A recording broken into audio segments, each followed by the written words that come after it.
Hey, in this video, I'll talk to you about the power of a group accountability structure, and we'll look at this through three perspectives. The number one is a personal development perspective, a lot of what the self-help gurus say.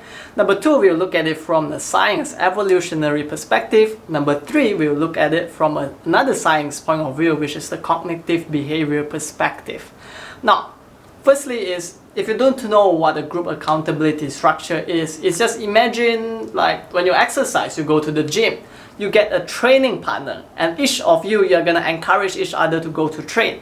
And some of the world's best individuals, they have, accountability structure and training partner. Like Usain Bolt, the fastest man in the world, he credited quite a lot of his running record to having a great training partner, Johan Blake, who is kind of like the second fastest man in the world. And in the personal development, the self-help industry is mentioned very often too that your network is your net worth.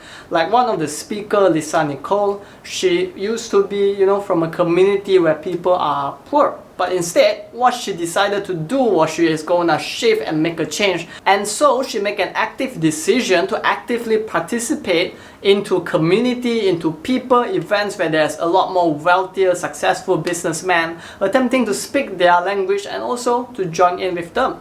And because of that, eventually her identity about herself shifted, and now she runs some of the most successful companies. She is one of the top sought after speakers in the world.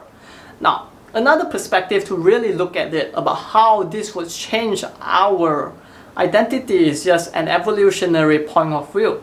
Is that like humans have went through years of evolutions, right?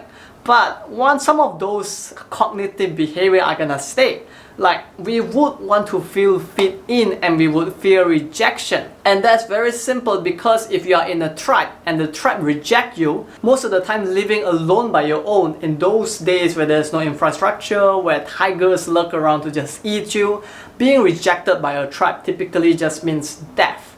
And so as human, we have a really strong innate fear of rejection by society, by people. And one way to view it is through the evolutionary perspective. So imagine when you are placed in a community where it's really different from your identity and you don't feel you fit in, you feel very rejected, either you will want to fit into that strongly or you will just somehow leave that group, and which most of the time you wouldn't want because the sense of rejection is gonna be there and we are trained to fear the rejection. So that's the second perspective. And the third perspective is very simple. Is the idea of mirroring. Now there's something really interesting about us humans when we get close to each other. Like if you see two close friends talking to each other, if you see them spoke to each other for a while, sometimes they are just gonna start mirroring each other in the sense where they will have similar hand gesture, similar posture, they will talk in a similar pacing, and that is just one of the social signs that we would mirror each other's behavior. Now, same thing can be applied too if you were to put it in that perspective. When you start mirroring each other's behavior frequent enough, and sometimes you can also end up mirroring some of their mindset and their behavior. And those are all the reasons why having a community that really serves you and lifts you up can be very helpful for you.